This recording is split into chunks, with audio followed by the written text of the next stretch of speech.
Good morning, good afternoon. Hey there, hi there, ho there. We're so glad that you have joined us for our third Ask the Expert. And we're so happy that you're here. We also wanted to just make mention that today's Ask the Expert on brain function and sickle cell disease is sponsored in part by Beam Therapeutics. So let's say thank you to Beam Therapeutics for sponsoring this particular episode. And again, we're excited to be offering this. Today's topic is going to be spoken by no other than Dr. Ebony Lance and moderated by Dr. Keith Carollo. So, without no further ado, I'd like to bring on Dr. Keith Carollo, who can tell you a little bit about his inception, his wanting to be able to do this, to provide this type of talk to the healthcare providers, as well as the patients and caregivers in the sickle cell disease community. Dr. Keith? Hi, and thanks everybody for joining us. Today we're honored to have Dr. Ebony Lance inform us about developmental and cognitive issues in sickle cell disease. Dr. Lance is the medical director of the Sickle Cell Neurodevelopmental Clinic and Research Center and co-director of the Neurology and Neurogenetics Clinics at the Kennedy Krieger Institute. Dr. Lance is also an associate professor of neurology at Johns Hopkins University. Today, the objectives are: what are the developmental and cognitive issues associated with sickle cell disease? And what developmental and cognitive screening should be done for people living with sickle cell disease, children and adults? What interventions can improve school and work success for people who have sickle cell disease? So with that, we can start the show. All right. Good morning, everyone. Let me just share my slides.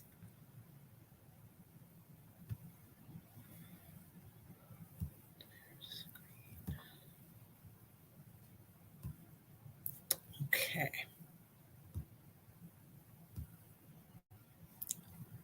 All right. Can someone please confirm that you can see the slides? Confirm verbally. Sorry, I can't hear you. I would have to hear you. I can't see you. Yes, ma'am, we can see them. Excellent. Thank you. All right. So welcome, everyone. And thank you so much for the invitation and for the kind introduction. We'll go ahead and get started. I don't have any unapproved or investigative commercial products or devices that I'll be talking about today. And again, we've already gone over the objectives. I do want to give you some background into what we'll be talking about. So I think everyone knows that there's different types of brain injury in sickle cell disease. And the reason that we have to start with brain injury is because that can inform both the developmental and the cognitive issues that we see in these patients. And so at the top of the list for brain injury is stroke. Overt stroke typically involves larger blood vessels of the brain, and these strokes can occur intermittently. Research has actually decreased the incidence of stroke in these patients because we now have transcranial Dopplers, which we use to screen patients for risk of stroke starting at age 2. And if they have abnormal transcranial Dopplers, they're able to be put on transfusion therapy, which decreases that faster blood flow in those large vessels and decreases your risk for stroke. After that, we have silent cerebral infarction, which is the most common neurological complication in sickle cell disease. It is happening involving more of the smaller blood vessels of the brain, and it is happening fairly often. Unfortunately, silent cerebral infarction risk cannot be predicted by transcranial Dopplers. There is some research to indicate that if you've already had a silent cerebral infarction, that transfusions can prevent you from having more. And silent cerebral infarctions also put you at risk for having overt strokes, having those larger strokes with those bigger symptoms. And so it's important to know if you have a silent cerebral infarction and know that transfusion can decrease your risk for both future ones as well as stroke. Now, silent cerebral infarctions aren't really silent. It really depends on the location of where they're happening and what symptoms you might see. But the reason that they're called that is because with these bigger strokes, you can see symptoms like difficulty with speech, weakness of one side of the body, drooping of the face. And with silent cerebral infarctions, you don't usually see those things. The symptoms can be more subtle, more cognitive, and again, more localized or specific to the area of the brain that's affected. And then at the bottom of this slide, we have what we see most commonly in our clinic for children and adults with sickle cell disease and neurodevelopmental disorders, and that's children with school problems and cognitive dysfunction. We think this is happening overall due to some aspect of sickle cell disease, definitely in part due to anemia hampering oxygenation, and that's something that we know is going on nearly continuously in these patients. However, we do suspect that there's something else going on as well. So again, this is a slide just looking at the rates of stroke over the lifespan in patients with SS type sickle cell disease. And this is from a natural history study, which was done in the 80s. And so this was before a lot of patients were on hydroxyurea and other disease modifying agents. That's important to know. But you can see from here that the highest risk of stroke, of infarctive stroke, is occurring in children under 10 years of age with peaks later in life. And then hemorrhagic stroke peaks between in the 20s. And so infarctive stroke is where blood supply is cut off to the brain. Hemorrhagic stroke is where there is bleeding in the brain. And then these are the rates of silent cerebral infarcts. So again, I already mentioned that this is the most common neurological complication in sickle cell disease, or considered to be. And you can see here that the rates of silent cerebral infarcts increase over time in these patients with sickle cell disease to the tune of over half of adults over the age of 30 are thought to have at least one silent cerebral infarct. It's also important to note that this is happening in younger kids, and it's extremely rare to have a stroke in younger children unless they have sickle cell disease. But in children under the age of 5, almost a quarter of those children have already had at least one silent cerebral infarct, again with those subtle symptoms that we'll talk more about. So this is something that's happening at young ages, and that's also happening across the lifespan in patients, and we need to be aware of it, but also aware of the implications, which we'll talk about more. In these silent infarcts, it's important to also know where they are occurring. So this is a slide looking at children in the silent cerebral infarct multi-center clinical trial, so almost 300 patients in that trial who had silent infarcts. And you can see here that the majority of lesions in the brain, the silent cerebral infarcts are the lesions, involve the white matter of the brain, and typically involved predominantly the frontal lobe, but also the parietal lobe of the brain, consistent with the locations of these lesions in the frontal and central areas of the brain. So the frontal lobe is really targeted by brain injury and sickle cell disease, and that becomes important, again, when you're thinking about developmental and cognitive issues in these patients. And so that will move us to our next objective, which is what are those developmental and cognitive issues? So going back to the frontal lobe and the parietal lobe, since that's also targeted, the frontal lobe houses higher cognitive function, things like reasoning, speech, memory, and attention and emotional inhibition. And what these things kind of all boil down to are symptoms concerning for ADHD and symptoms concerning for executive dysfunction. And we'll talk more about that later. And then in the parietal lobe, it's more about movement and body awareness, body orientation and location, recognition and association, and arousal and perception of stimuli. So again, given that we know that these are the areas of the brain targeted in sickle cell disease, it's important to know what functions might be impacted, what you might be seeing or hearing from patients to recognize that this might be going on in the background.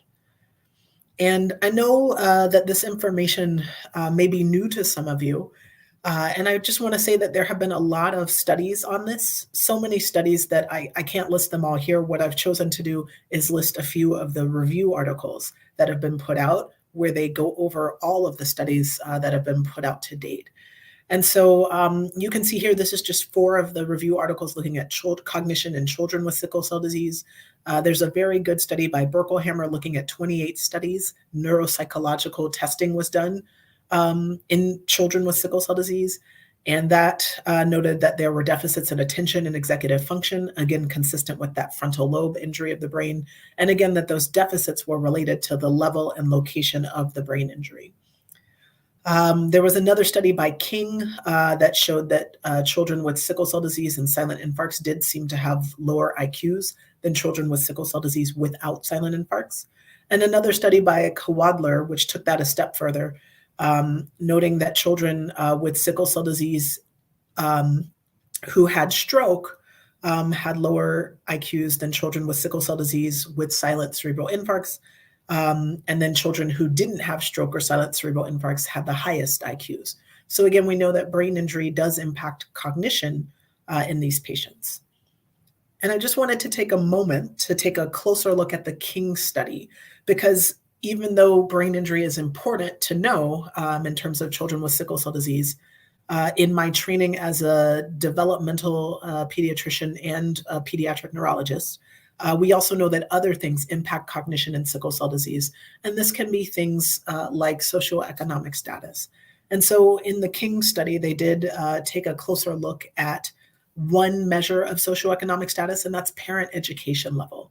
So they separated out patients based on if they had a brain injury or not and what their parents' education level was. And you can see that the children with the highest IQs had no history of infarct, so no stroke, and their parents had some college education or more. And then the children with the lowest IQs had a history of brain injury, and their parents had a high school education or less. Now, we know that socioeconomic status impacts development and cognition in general, and this is just one measure of that, but it's important to note that both things are important. So you can't just think about sickle cell disease, you also have to think about those other factors that we know impact development and cognition in our patients in general. And sometimes that gets lost because of the acute nature of sickle cell disease and because of the high risk of brain injury in sickle cell disease. And then just to follow up, there are a few more studies looking at cognition in children and adults with sickle cell disease. So again, these are just the review articles because there are so many studies that these articles just review all of the studies that are out there. And so one study did find that infant and preschool age children had deficits in verbal reasoning. And so that was kind of the area that we should focus on when we're trying to assess these children. And then that children and adults had deficits in their processing speed, which we'll talk more about shortly. Another study looking at children and adults noted that hemoglobin and hematocrit levels corresponded to different IQs, different IQ domains, including full-scale IQ, language, verbal, and executive function, and that transcranial Doppler velocities corresponded to visual, spatial, and perceptual reasoning cognitive domains. And then most recently, there's kind of a just recently published study that's actually looking very closely at silent cerebral infarcts and doing very detailed imaging of the brain to pull out all of those infarcts. And it is actually suggesting that the silent cerebral infarcts, that the presence or absence of them may not be associated with IQ. And so again, this is a sign that we need to look a little bit closer at patients and not just look at brain injury, but also look at the disease, look at sickle cell disease and what else it might be doing to the brain that we can't see. And again, also looking at those other factors that we know impact our patients in general. And I did want to take a closer look at one of the adult studies. This is a very well done study of neurologically intact adults with sickle cell disease. And so you can see that they took patients who had no prior history of stroke or other neurological issues. They did imaging in these patients and their imaging was normal, so they didn't have a stroke at the time of this evaluation. And they had normal neurological exams.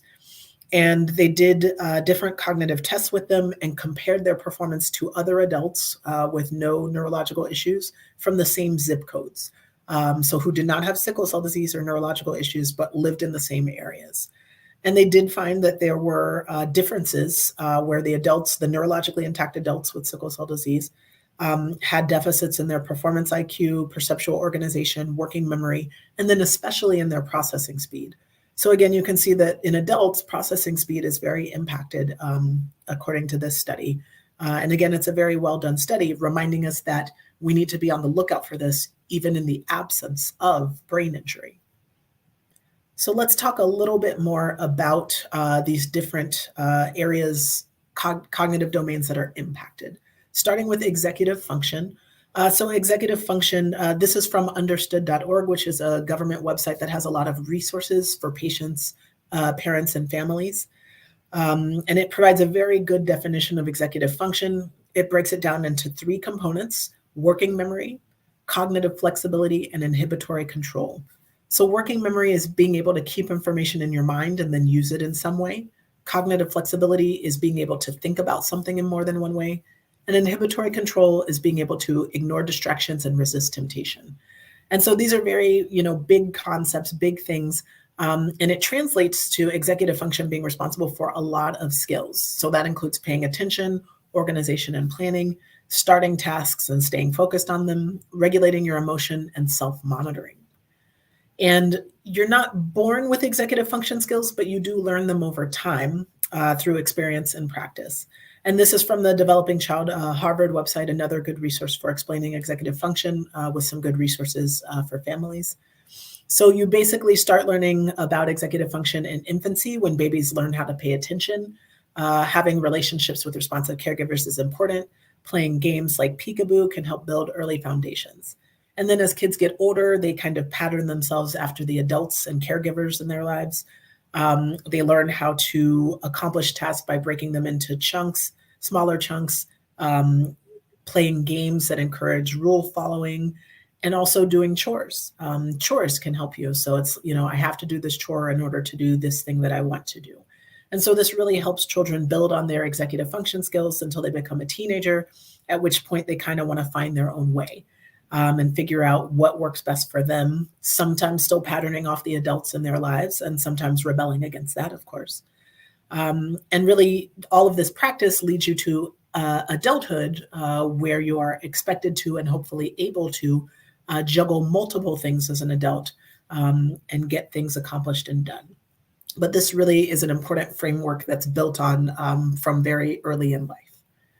And in case all of these things don't make you realize how important executive function is, there was a really good review article also talking about all of the different studies that have been done, showing that executive function really impacts every aspect of life. So we know that executive function is impaired in several mental health disorders, including ADHD. Executive function can be associated with poor physical health. If you have executive dysfunction, poor physical health can be associated with that. And you also can have a higher quality of life if you have better executive function. And then this was really something that I want to emphasize. Executive function was actually found to be more important for school readiness than IQ or entry-level reading or math skills. And it also predicted both math and reading competence throughout the school years in children. So it's really important for school readiness and school success, more so than the skills that you come into it with. And similarly, that's important for job success, marital harmony, and overall public safety. So it's really something that's important and important in a lot of ways. And in sickle cell disease, executive function, again, which is considered to be one of the most common cognitive deficits in sickle cell disease, while we know it's related to having strokes and having silent infarcts, so having that brain injury, we still see poor executive function in patients with sickle cell disease who don't have brain injury, so who don't have stroke, who don't have silent infarct. And that's, again, because we think that sickle cell disease is targeting that frontal lobe of the brain, even in ways that we can't see. And so this is something that's very important to know about, to assess patients for if you're seeing signs of it, and again, to see what you can do about it, which we'll get to later on. I also wanted to take a moment and touch on processing speed. And this information, again, comes from the understood.org website. And again, processing speed is something that's significantly impacted in adults with sickle cell disease.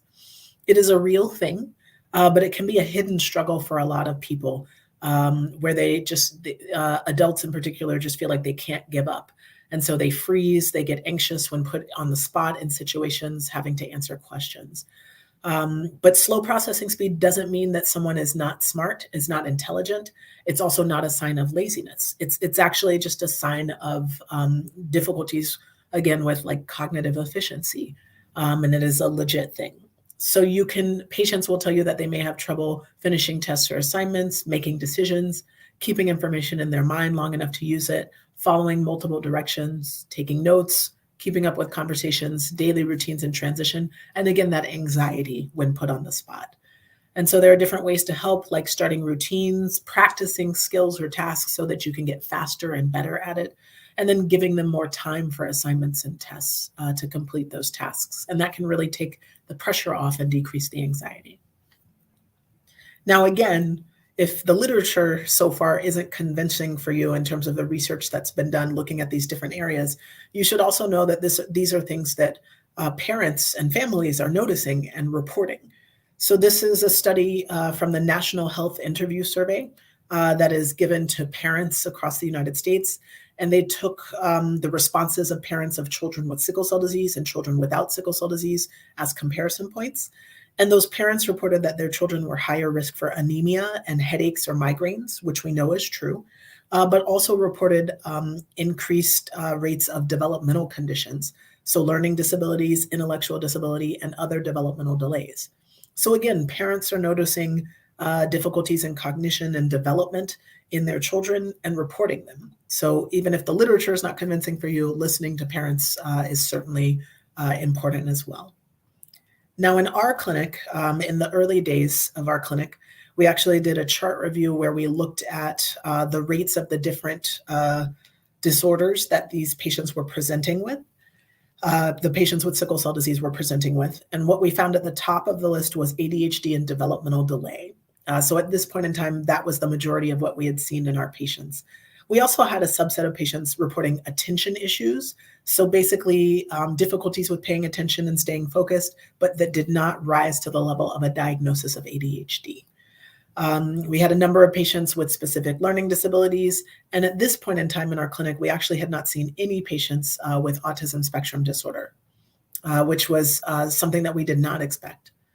So let's go back to the patients with ADHD since we were seeing a lot of them. This was a study from DC Children's where they looked at all of the patients with sickle cell disease who had had neuropsychological evaluations and were found to have ADHD. And they found that the children with sickle cell disease and ADHD were more likely to have a history of stroke. And again, we know that that's probably because stroke, it would involve the frontal lobe, and the frontal lobe houses attention and working memory, which are hallmarks of ADHD symptoms. They noted that 25% of the children with sickle cell disease who were evaluated had ADHD, but they didn't evaluate every child with sickle cell disease in their hospital. So overall, it seemed like about 8% of patients, 8% of patients with sickle cell disease had ADHD. And the other thing they noticed was that only 21% of these patients were on stimulant medication, something that's pretty low given that stimulant medication is the gold standard for treatment of ADHD. Now, these patients were just being evaluated for ADHD and diagnosed, so that might have something to do with the smaller numbers, but it also might have something to do with provider comfort of treating patients with ADHD with stimulant medication. And there is some data to actually show that stimulant medication is safe and effective in sickle cell disease. So this was a study with 20 children with sickle cell disease who were school age, who had a history of stroke. So again, that high risk population. And they were put on a randomized crossover controlled trial where they received methylphenidate, a type of stimulant, versus placebo. And then they also did a dose response trial where they were put on placebo and low and moderate doses of methylphenidate as well. And the patients who were put on the methylphenidate, on the stimulant medication, did have significant improvement in memory and inhibitory control, just like the general population with ADHD does when started on these medications. And they also saw a dose response effect. So the higher doses of methylphenidate did lead to more improvements in these symptoms. They did see in the study that patients had typical adverse effects for being on stimulants. So things like appetite suppression, and sometimes could be a slight weight loss and maybe some personality suppression. But these are things that can be easily controlled if you just dose the medication appropriately or possibly are open to some flexibility on the timing of the medication. So again, stimulant medications are effective and should be being used in patients with sickle cell disease and ADHD if medically indicated. Now, we did take a closer look at our clinic population in Baltimore, here in Baltimore, and we looked at actually all of the patients in the pediatric hematology sickle cell clinic, and we looked at the rates of different neurodevelopmental disorders in the population. Now, it's important to again note that not all of these patients had full evaluations, but we did search their charts for anyone that was diagnosed or reported as having one of these diagnoses. You can see here in black are the patients in our sickle cell clinic, and then next to that are the rates of these disorders in children in the US. Next to that are the rates of these disorders in Black children in the US, and next to that are the rates of these disorders in Hispanic children in the US. And in Baltimore, our population is primarily Black children, so that's probably the most directly comparable rates. So you can see here that language disorders and ADHD are both lower than expected, so lower than the rates of the Black children in general. And that's something that's concerning because we know that because these patients are higher risk because of their brain injury, but also because they can come by it in other ways, by family history, so parents who have ADHD, things like that, that we would expect them to have at least the same, if not higher rates of these disorders. So we're worried that we're missing patients because we're not evaluating every patient, that maybe we're missing patients. And again, you can see over here with autism spectrum disorder, by this time we had seen a few patients with autism and sickle cell disease, but it was still lower than expected. And that's something that we'll circle back to actually a little bit later in the talk. So again, we wanted to take a closer look at those patients with ADHD, given the high rates of ADHD. We found, like the other study found, that these patients had higher odds of having a stroke. We also found that the children did seem to more likely to be male, which is important because in ADHD in the general population, it does affect males more than females. And so the ADHD that we're seeing in sickle cell disease may not be that different than the ADHD that we see in the general population. Again, aside from that increased risk of stroke, some of the demographic characteristics are the same.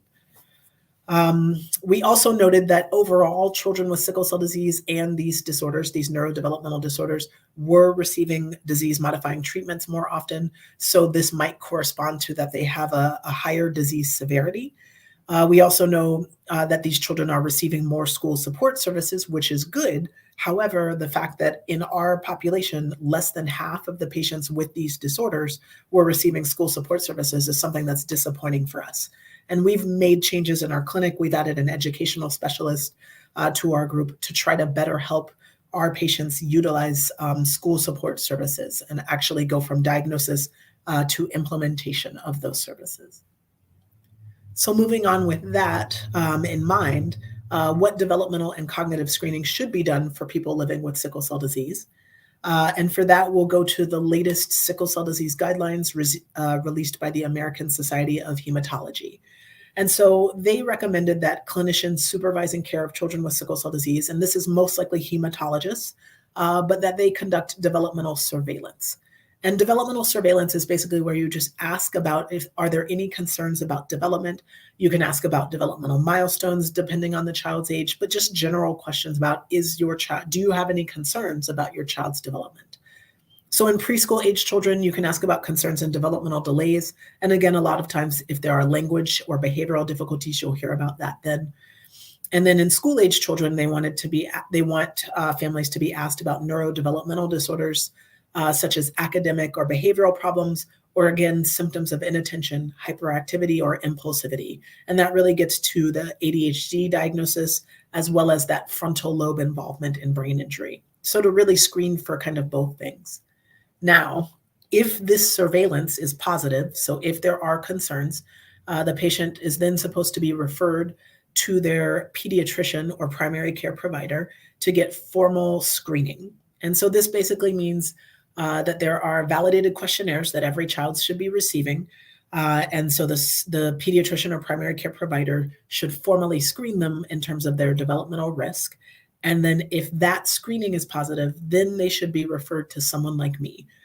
So someone with development who can do a developmental, cognitive, and medical evaluation, diagnose any related disorders, identify risk factors, and be able to treat these patients.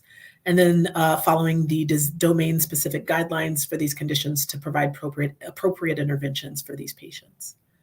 So let's talk a little bit more about the screening that's supposed to be being done by the primary care provider. So again, they're supposed to be conducting developmental surveillance at every visit. So again, that's asking about milestones or concerns about development in general. But the standardized screening tests that are validated for these children should be done at 9 months, 18 months, and 30 months. And then there should be special attention at times of transition. So that can be when the child is entering elementary school, when they're entering middle school, when they're entering high school. There should just be some additional attention paid. Now, screening rates are low, but increasing steadily. There are a lot of barriers to putting this into practice. There can be time limitations. There's inadequate compensation from insurance, and there's always difficulties putting guidelines into practice. But we're improving at this. The problem is when you're thinking about this in sickle cell disease, these patients also have general pediatrician and acute care needs.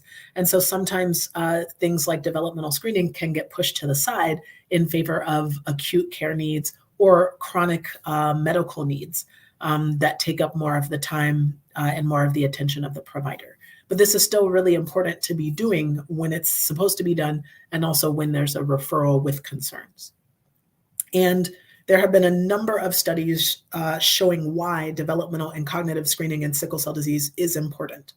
So one study looked at toddlers and early school-age children and found that if they had positive language or cognitive screening as a toddler or early in their school age, that they were at higher risk for school performance problems and grade retention later in life. So that early screen does show us who's higher risk. Another study actually did 2 screenings at 2 different points in time in preschool children with the Ages and Stages questionnaire, a very common validated tool used for these screenings. And they found that patients that initially had negative screenings that then changed over to positive screenings were found to have abnormal transcranial Dopplers, new onset of headaches, and possible transient ischemic attacks, which are symptoms concerning for stroke, but that are very brief and self-limiting. So those children with the change from negative to positive screenings were important because there was a clinical change in the patient as well. The majority of patients still did not have changes overall. If they were positive in the beginning, they were positive at the end. If they were negative, they stayed negative.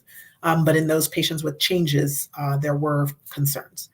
And then in the patients who had positive screenings, notable for increased risk of developmental issues, who then went from positive screenings to negative at the second check, those patients were found to have formal developmental services implemented. So things like IEPs or infants and toddlers or therapy services. And that may have contributed to their screenings going from positive to negative. So again, screenings are important because we have interventions for younger children. And then there have been studies looking at the ability to use screening tests or certain tests to identify patients with brain injury, because again, MRIs can be difficult to obtain, particularly in children with developmental concerns. And so there have been a few tests identified that may differentiate children with and without silent cerebral infarcts or with and without stroke that have been identified in these studies that I've presented below. And then lastly, it's important, we thought it was important to take a look at how many people were following these guidelines at this point in time. So again, these guidelines were just put out in 2020. It can take a decade or longer to really implement guidelines, but we just wanted to see how we were doing at this point in time. So, kind of before the guidelines were put into play. So a medical student who worked with me a few summers ago looked at the rates of developmental screening and autism-specific screening in our sickle cell disease patients. We only looked at the patients who had primary care providers in our system, in our medical records system, so that we could see those notes. What she found was in terms of the general developmental screening, that it was happening in a majority of patients. So in 54% of patients, it was happening. 24% of patients weren't getting this developmental screening. And then 22%, we didn't have the information. So their primary care provider wasn't in our system. What she did find, again, I told you that this was supposed to be happening at 9 months, 18 months, and 30 months. And she did not see that happening. So if they were getting this screening, it wasn't happening in those specific windows, or she couldn't find the information. And then for autism-specific screening, which is supposed to be happening at 18 months and 24 months of age, The majority of patients actually were not being assessed for autism in our entire sickle cell cohort of patients. So 61% of patients weren't being screened for autism. 14% were. 25% we couldn't find the information. And for autism, they were using validated questionnaires. So they were using the MCHAT primarily 90% of the time. So that's good, but it still wasn't happening. And it wasn't happening at the right time points as well. So I think from this, we know that developmental screening is happening. It's not always using validated tools. Sometimes it is just surveillance, but at least it's happening. Autism screening is not happening, and that may be contributing to why we have low rates of autism in our population, because we're missing them because we're not doing these evaluations.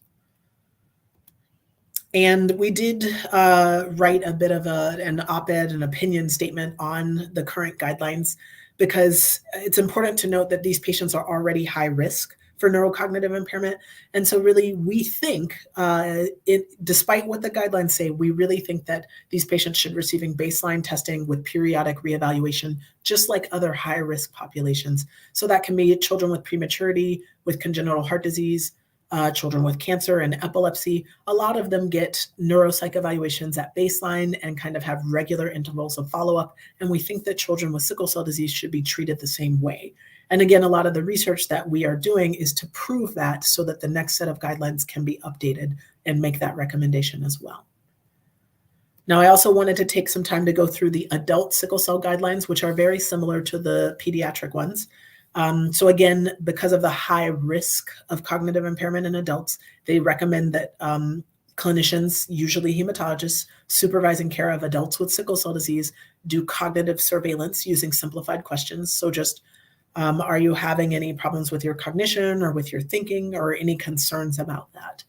And anyone who has abnormal surveillance should then be referred to a psychologist or their primary care doctor to get a more in-depth cognitive screening evaluation. And then from there, if they have abnormal screening, the guideline panel recommends that they get that formal evaluation by someone like me to identify cognitive impairment, and then following evidence-based guidelines for intervention. So at the Hopkins Adult Center for Adults with Sickle Cell Disease, they are actually doing cognitive screening in patients using something called the MoCA. They published their results on the first 100 patients with sickle cell disease that they had done this in. And the cutoff for normal versus abnormal on the MoCA is 26. And they found that 46% of participants had abnormal MoCA scores.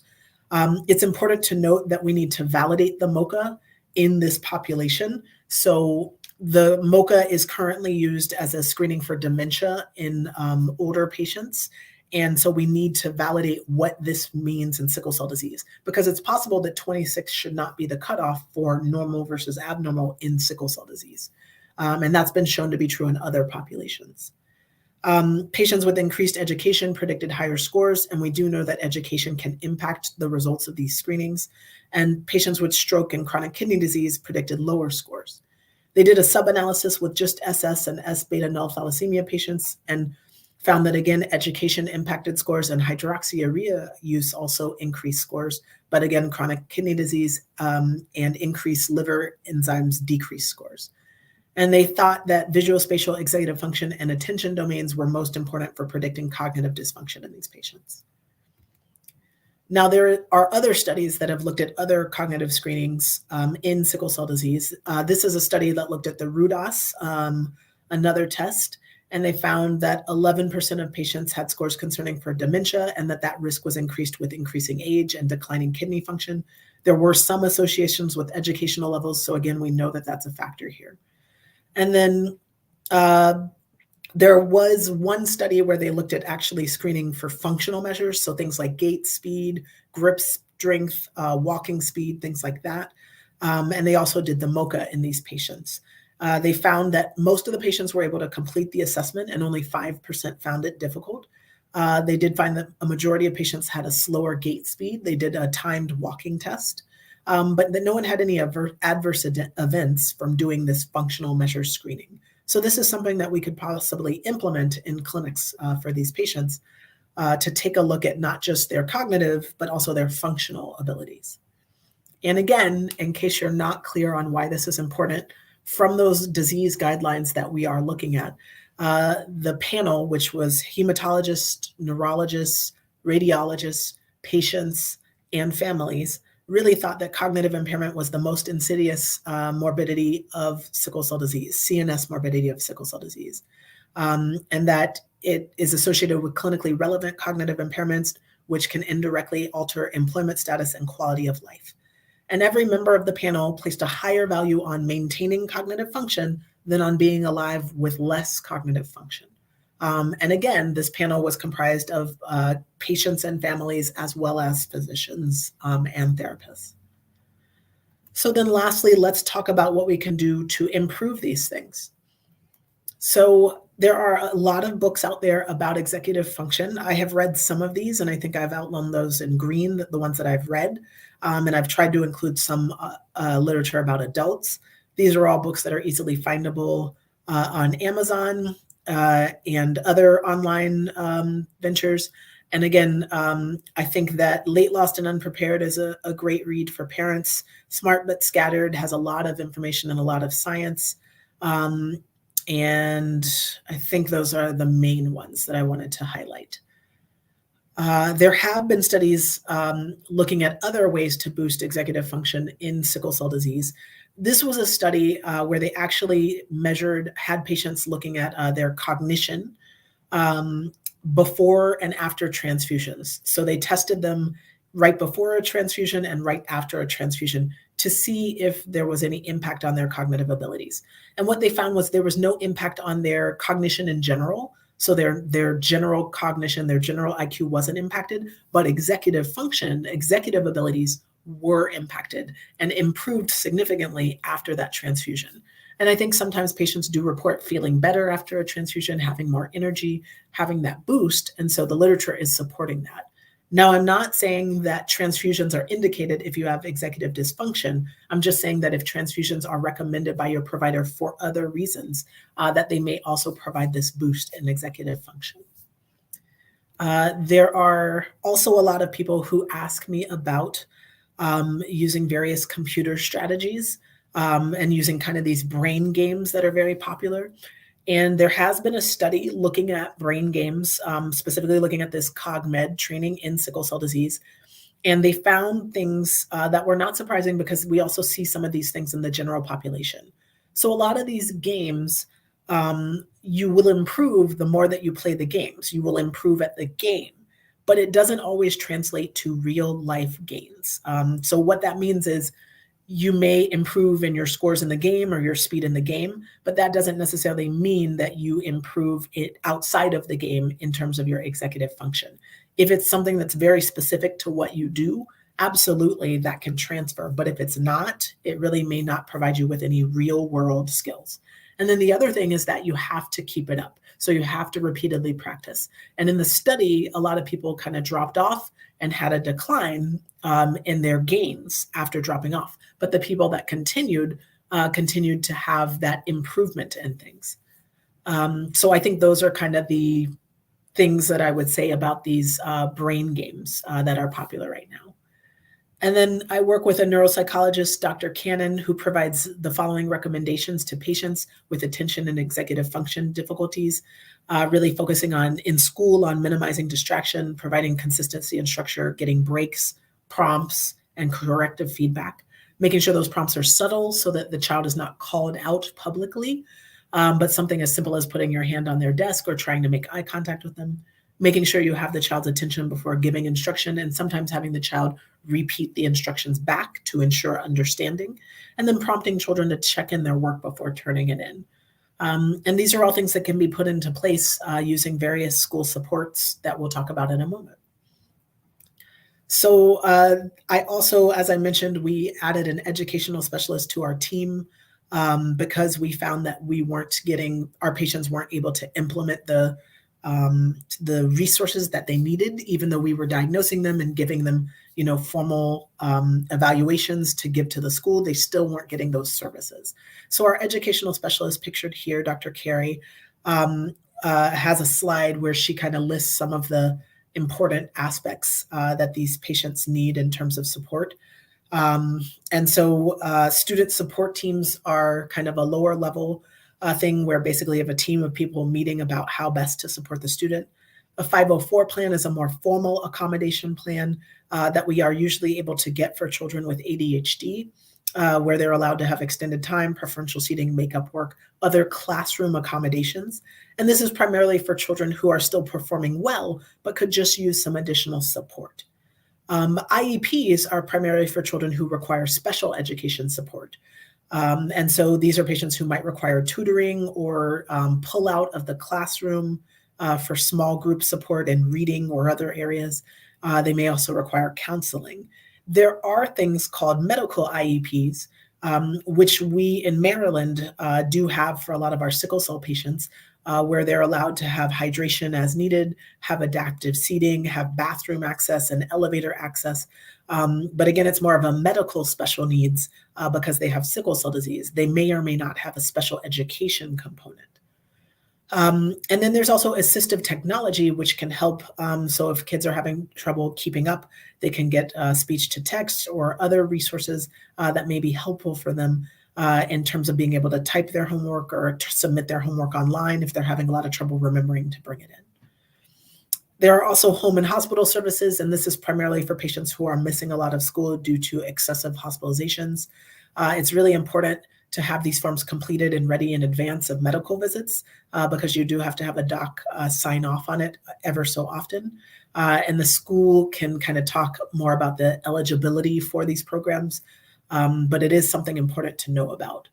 And then for my older patients, since we now provide adult services, we are looking a lot into college disability services. So not every college has this, but a lot of colleges have a special needs office for patients with learning challenges.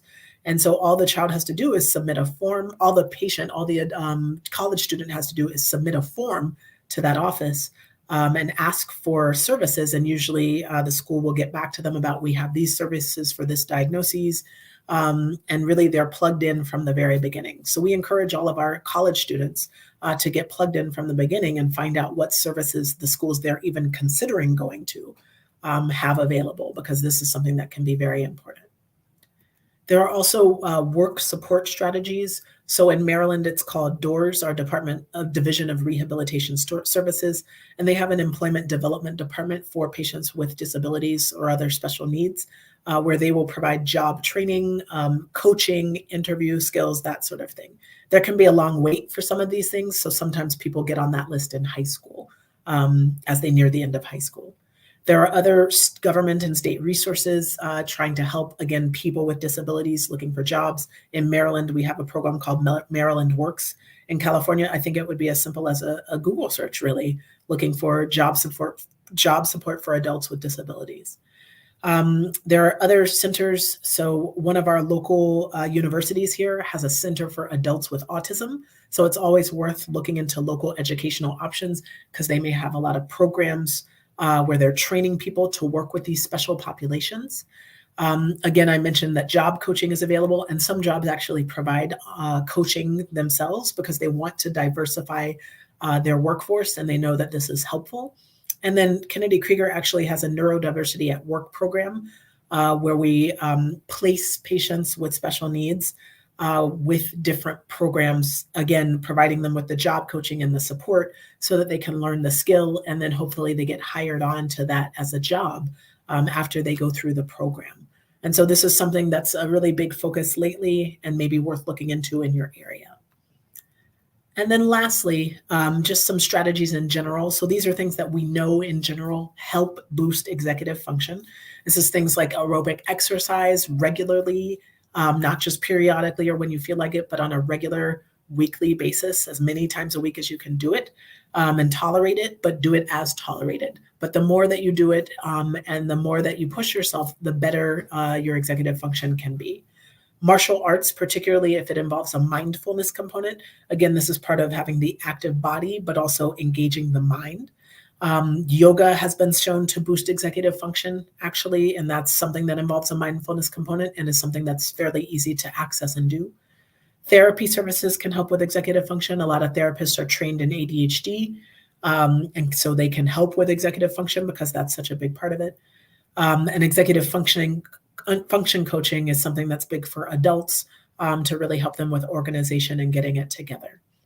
And I've listed a few of the online resources that I've mentioned in this talk and that might be helpful here, just in case. And I just want to say in closing that a lot of the work that we do is informed by and asked for by our patient population. So they really inspire us to do this work. And then our clinic has really grown over the years. So this is how we started with myself, a behavioral therapist, a neuropsychologist, and a neuropsych associate.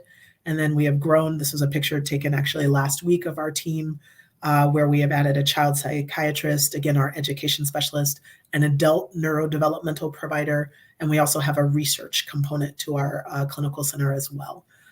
So we've really grown over time. So thank you so much, and very excited for the Q&A portion of today.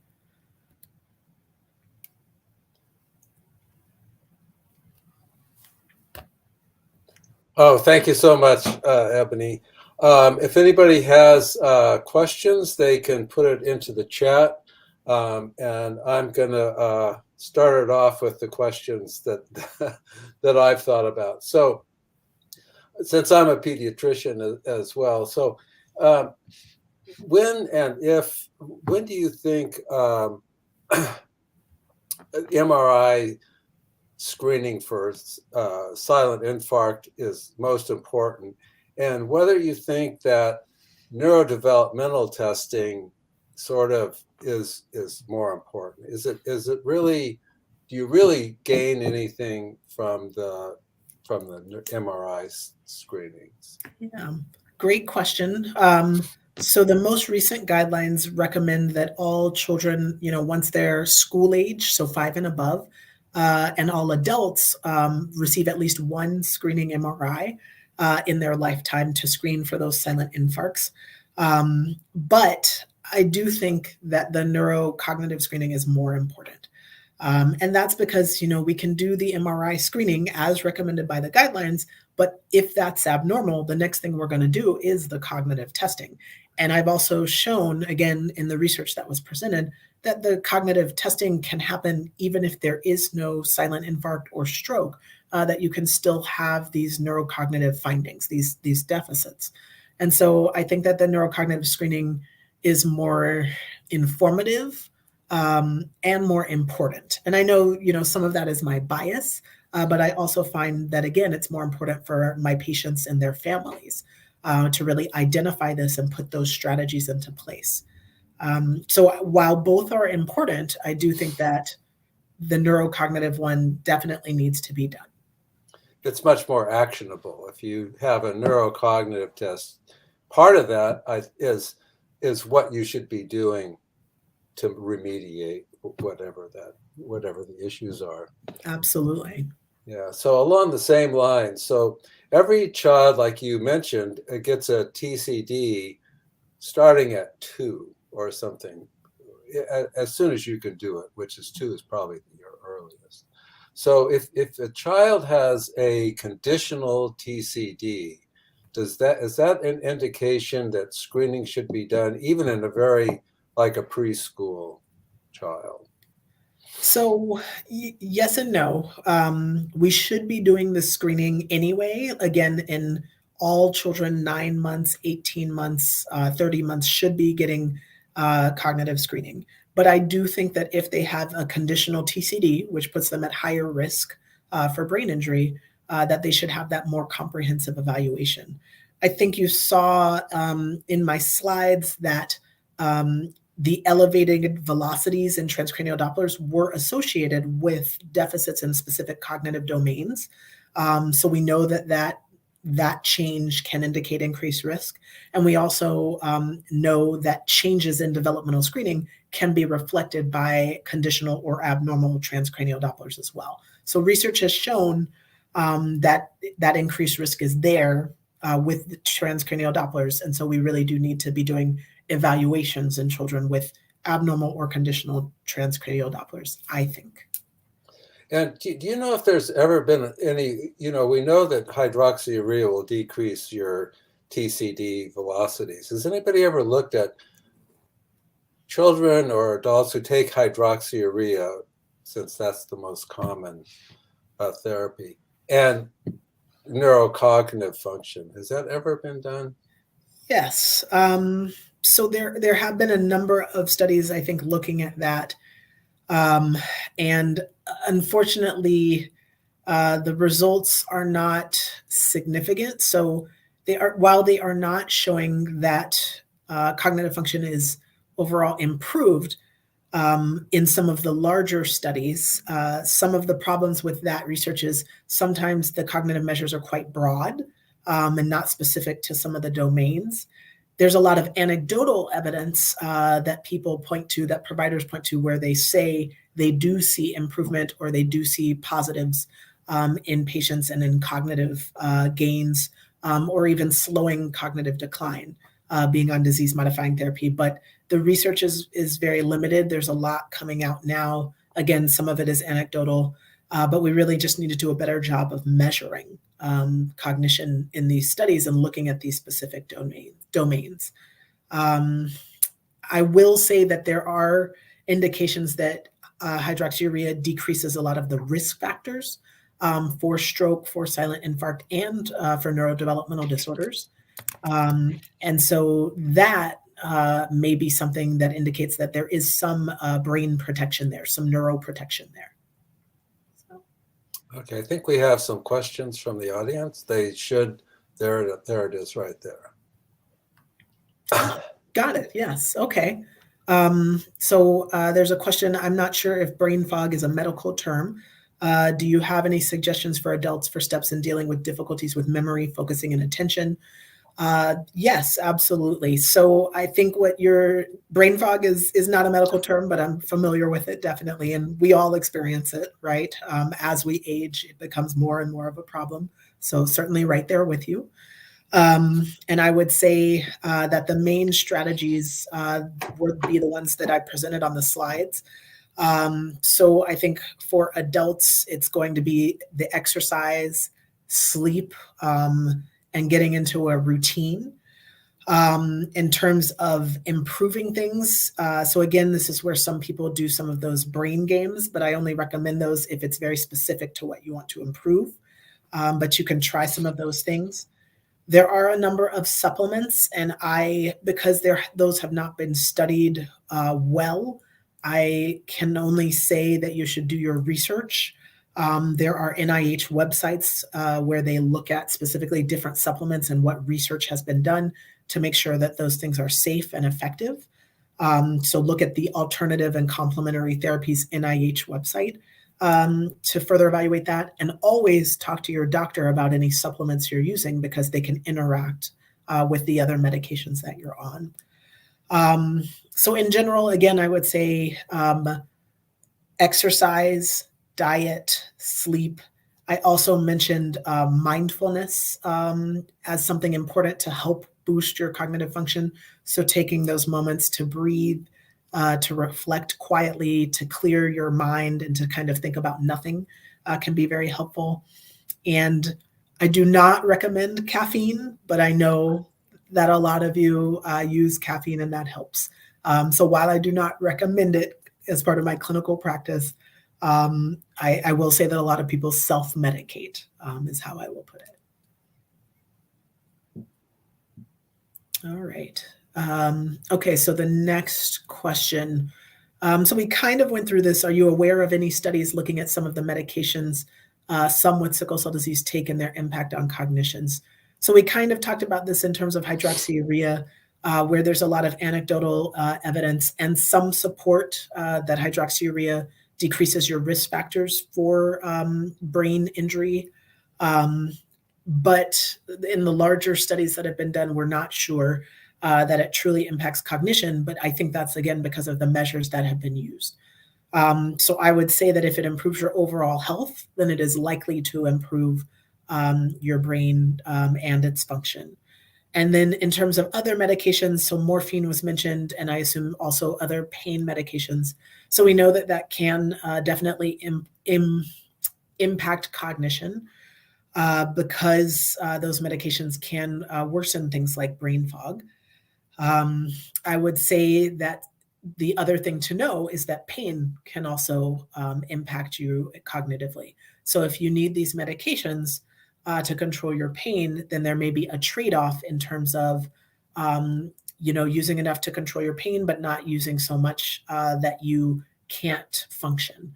And sometimes that's an unfortunate choice where you're like, I got to get up, I got to get stuff done, I have to be on lower doses today. And so it can be a trade-off.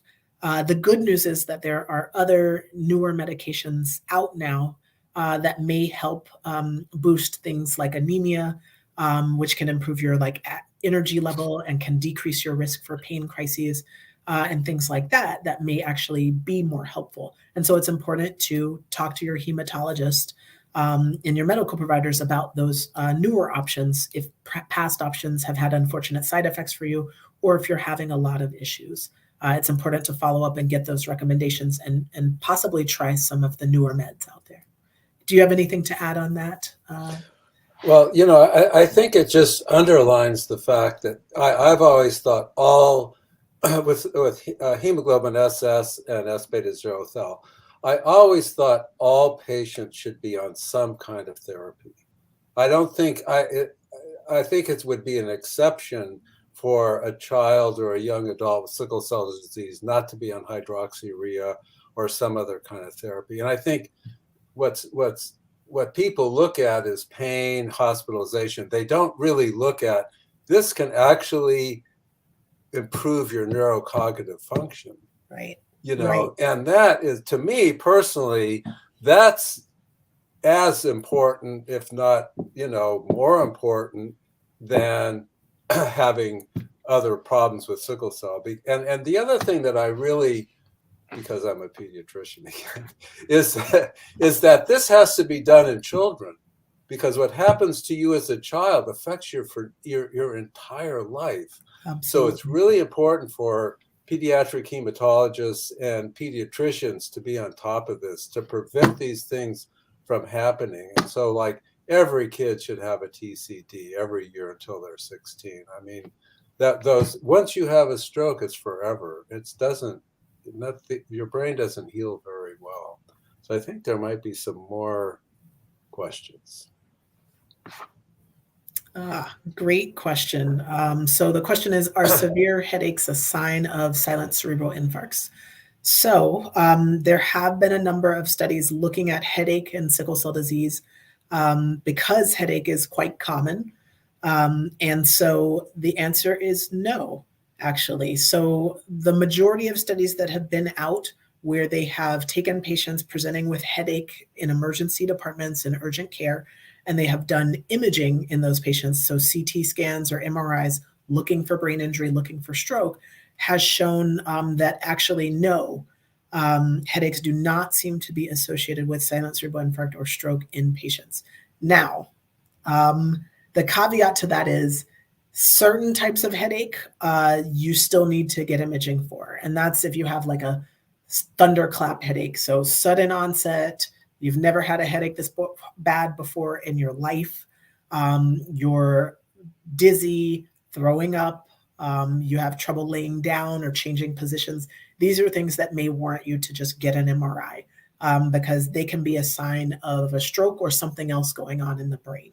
But if you have a history of headaches and have chronic headaches, I don't believe that there is an association or a reason to get imaging right away or every time you have to go to the ER. It's important that you may still have to go to the ER for treatment of that headache because you may require IV medication to treat headache, and there are medications specific to headache that can help that I do send patients to urgent care or to the ED to get. But I don't really recommend that they get an MRI or a CT scan unless there is some sort of focal neurological symptom. So some sort of weakness or some sort of change in their mental status that is concerning for a stroke. So I would say no. And then the other caveat is because silent cerebral infarcts are so common in people with sickle cell disease, that you'll probably, since headaches are common and silent cerebral infarcts are common, you're going to see that probably does track as an association, but I don't think it's causation. I just think it's because it's so high. Both things are so high in the population. Yeah, and I think it just needs to be said that if you have a severe headache and vomiting, that could be a sign of an intracerebral hemorrhage. So people, if this is something new for you or the first time this has ever happened, or if you have a chronic headache, you really need to be evaluated to make sure, because you may not have stroke-like symptoms. It's kind of more of a global issue, but intracranial hemorrhage, and as you showed, that increases in certain lifespans. And there's another question. All right. So the question is, what does a premature artery in the brain mean? And I'm actually not sure of the language here. Do you have any thoughts? I'm just not sure what that means. No, I don't know what that means either. Okay. Can a change in handwriting be a sign of silent cerebral infarct in school-age children? So again, that's a very good question. I would say, while it is possible, I would say that it is probably unlikely. And that's because, again, we know the majority of the silent infarcts are occurring in the frontal and central lobes of the brain and truly impact executive function more than anything, and processing speed as well in adults. So a change in handwriting is more of a visual motor and fine motor task. I would say it's still worthy of evaluation, and I might still get an MRI if it's a significant change. So if the handwriting is suddenly a lot smaller, that can be a sign of certain neurological diseases. If it's suddenly a lot sloppier, that can certainly be a concern. If the child is switching, like was previously right-handed and has switched to their left hand, in particular in younger children, but if there's a change, then those are things that would warrant additional evaluation, I think. But just a change in handwriting in general, I'm not certain.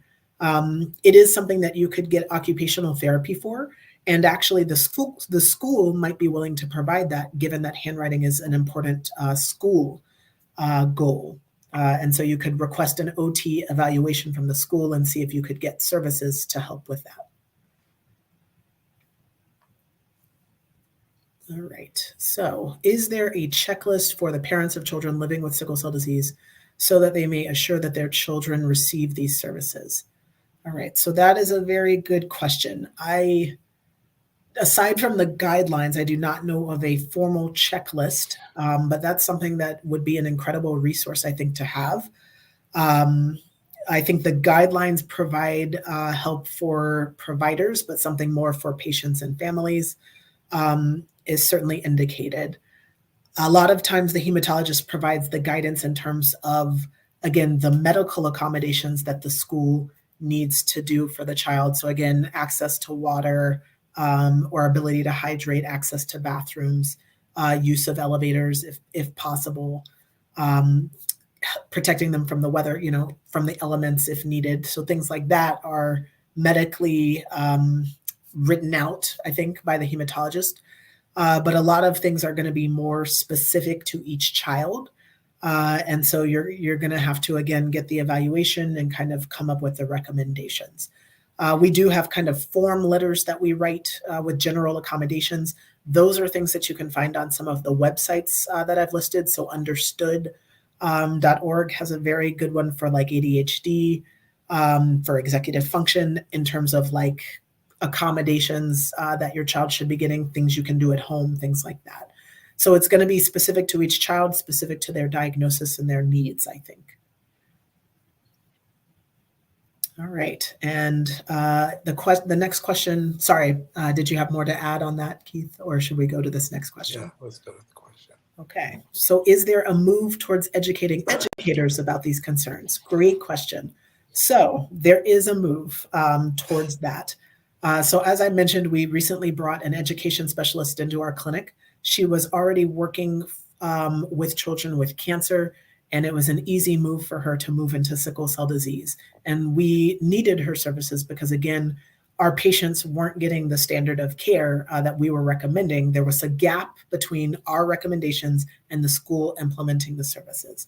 So the way that she operates is she connects directly with the school after signing appropriate releases.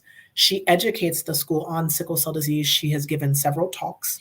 to schools about sickle cell disease, to teachers, to principals, to educators about these patients' needs. And then she gets into the specifics of the patient that they have asked her about as well. So she is also presenting at multiple conferences, both national and international, on sickle cell disease educational needs. So she recently actually presented at the AUCD, which is the, I'm going to get this wrong, Association of University Centers on Developmental Disorders, where a number of educators and providers attend. And so getting this information out there into the world is something that is a priority for her. In addition, we do have a group in our program that actually also, they're nurse educators. And so they educate themselves on different topics and then do presentations for the schools as well, usually for the school nurses. And so that's another resource we have at Kennedy. In general, I would say that a lot of the community organizations that I've worked with, the one in Maryland, they also have a nurse educator on staff that has provided education to schools, local schools who have patients with sickle cell disease. And so I do think that this may be a resource to reach out to your community organizations about, and also to see if your medical providers have similar education specialists. I know that St. Jude's has one. I know that St. Louis has one. I am not sure about California, but again, I think the neuropsychologists may be able to help with this as well, and psychologists. So. All right. So are there some known environmental or social risk factors that may increase the stroke risk of a child living with sickle cell disease? Great question. In terms of environmental, I don't think so. I don't remember reading about environmental. Social risk factors, I mean, that's a tougher question because it's specific to stroke.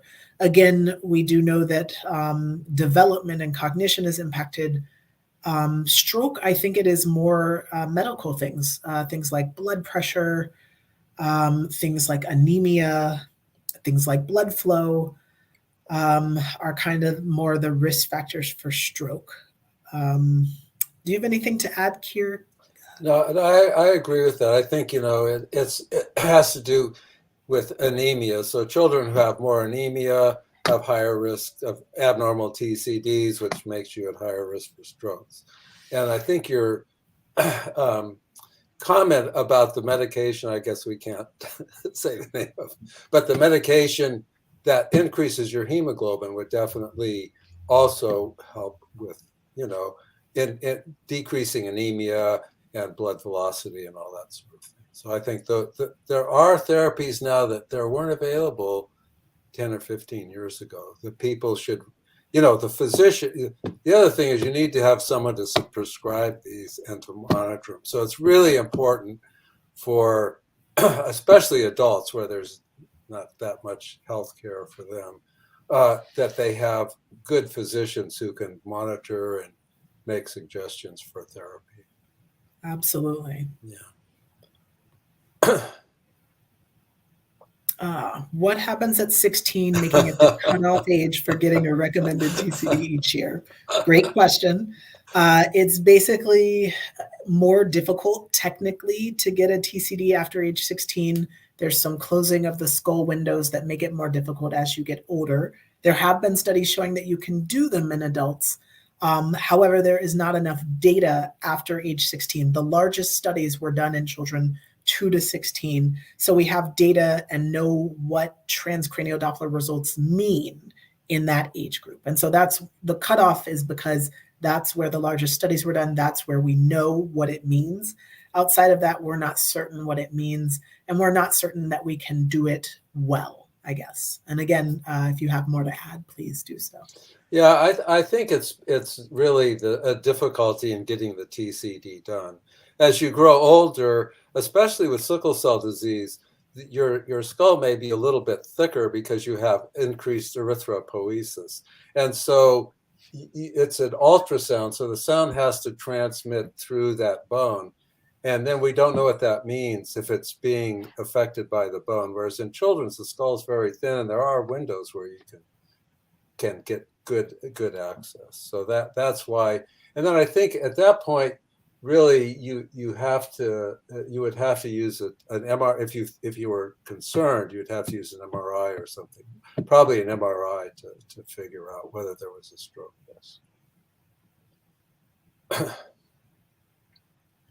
All right. So, could leading with brain vulnerability when introducing medications be a standard for how we introduce this option? Yes and no. So, yes, it is certainly part of the recommendations that we provide for patients looking to improve their brain function is, please talk to your hematologist because improving your physical health can certainly improve your brain health.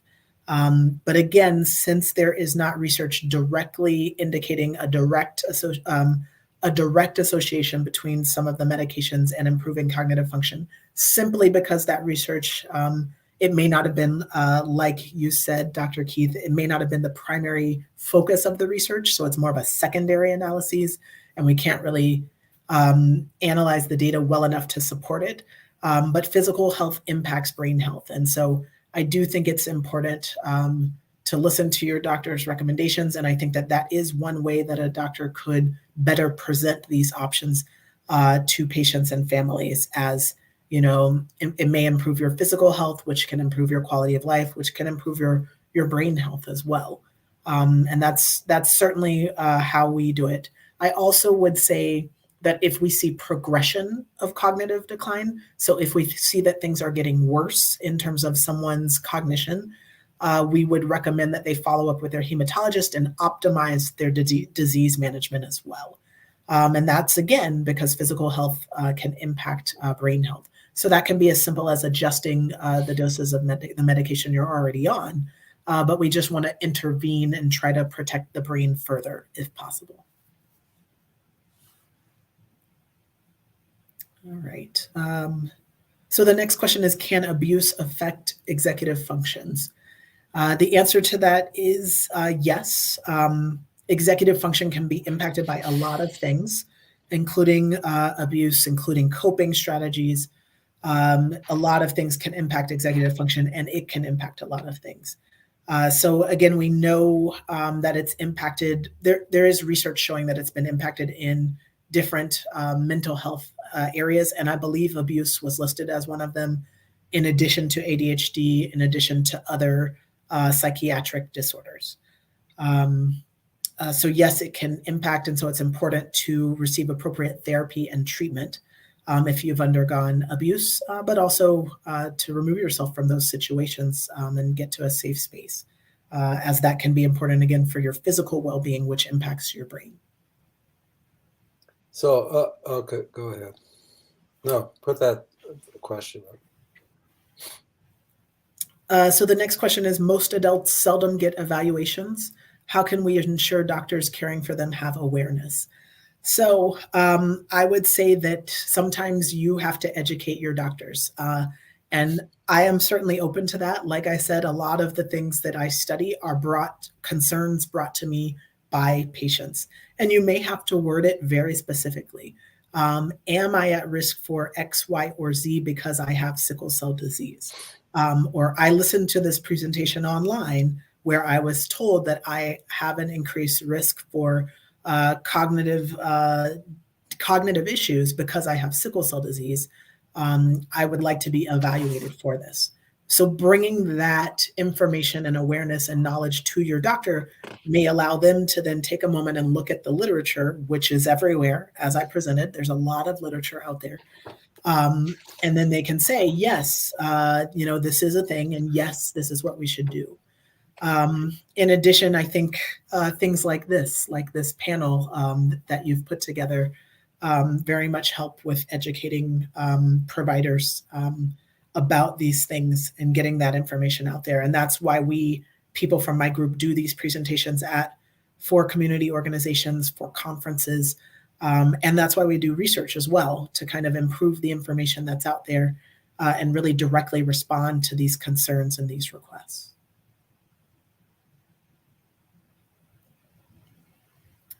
All right.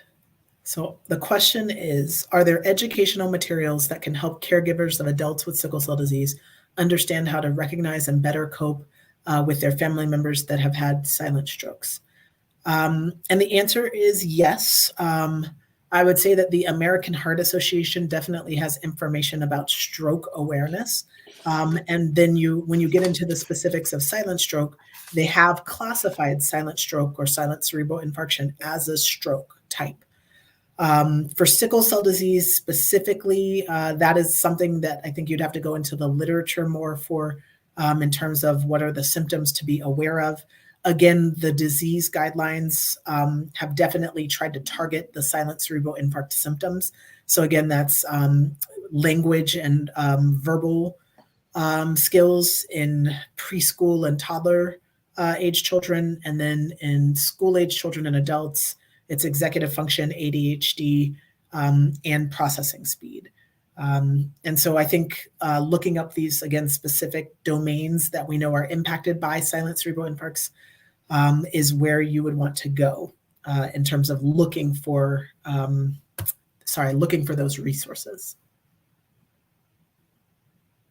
Okay, well, thank you very much, Ebony. I guess I should call you Dr. Lance, right? Ebony is fine. This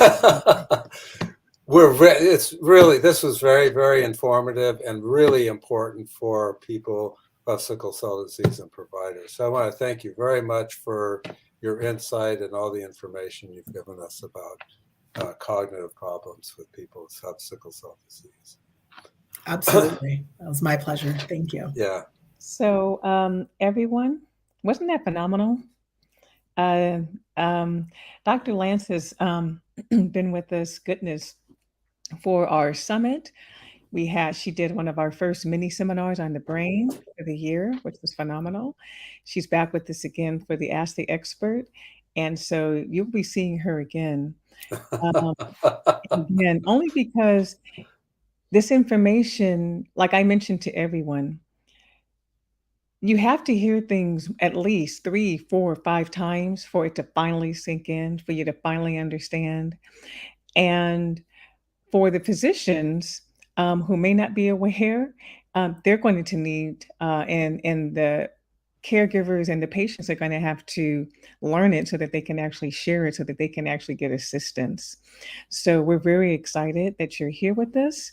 I did want to make mention that those who are getting their CMEs, that the link for evaluation was sent out, as well as the CME information will be shared via email. Just wanted to get that housekeeping part out. And there will be a period of time for you to be able to fill that out so that you can get your CME credit. But as always, I'm so enamored with Dr. Lance. She presents the information with such ease and such knowledge. And I'm so glad that your program has expanded, because before it was just you and Dr. Cannon, and now there's so many different people. So for sure, we're going to be picking your guys' brain to help us put together something that we can present like a brochure, like someone was saying, to make it easier. So on behalf of Kyan Wellness Center and Dr. Keith, who's our moderator, we're very thankful that you're here. And for those of you who are listening, via StreamYard, via Facebook, via YouTube, via all those social media platforms, we're very thankful that you're here. We do this because of you. We're very patient-centered. You ask for it, we look for it, and we find excellent, stellar presenters to be able to give you the information. So I'm going to turn it back over to Dr. Keith for final remarks. Well, I have just one more question for Ebony. So I think it's really important because from when I was practicing, having the depth of a program like yours is really hard to do. And maybe in a different time, you can explain to people how you're able to get the funding to have that many people. This is, that's very exceptional. Kudos to you and your department and being able to have that many people available for people who have sickle cell disease and others with developmental delays. That's really, really important. I would say that a lot of it is our institution supports us. They support the work we do. They recognize it as important. And so they provide the resources and the time and allow us to build. So absolutely. But thank you. Yeah, well, something happened for them to recognize that. It didn't happen spontaneously. It usually doesn't anyway. And so the other thing I'd just like to remind everybody, please send out evaluations. We really appreciate your evaluation. We need to know what you feel about this program, what you'd like to see in the future, and how you feel about our speakers and about me as the moderator. And well, on that, I also want to make sure that we say again, we too have to look for sponsorships. So we want to thank Being Therapeutics for sponsoring this particular episode of Ask the Expert. Thanks, Being Therapeutics. Okay, so I don't really have anything else to say. If Carolyn, if you have something to add at the end here. Well, I think, Dr. Lance, at this point, why don't we have you, your pearls of wisdom with all the knowledge that you have. We have providers who are listening. Of course, we have adult warriors. We have caregivers on the line. Anything that you can impart? Last words. I guess I would just say that the importance of advocacy cannot be underestimated. And so we all try to listen when our patients are, repeating concerns to us. And the more patients that mention a concern, the more we're like, is this a thing? Is this a thing that I wasn't aware of or don't know about? And that encourages us to go out and look at the literature and read and educate ourselves because, medical education never stops. And so again, bringing those concerns to us, repeating yourself if you have to, the more times that we hear it, the more that it becomes something that we're curious about and we want to ask questions about. And that leads to more information and more research. So I would say that's, advocacy, advocating for yourself, for your child, for your family member is important. And then the other side of that is participating in research is also important because that informs the guidelines and that informs what we can do. So if you want us to be able to do these evaluations and everyone, that needs to be in the guidelines. But to do that, we have to do research to prove that's needed. So I think those are my two things, advocating for yourself and participating in research when you have opportunities. Thank you. Thank you. So once again, everyone, thank you for joining us. This is our third Ask the Expert. We will have more every month. The date now is the second Friday of every month.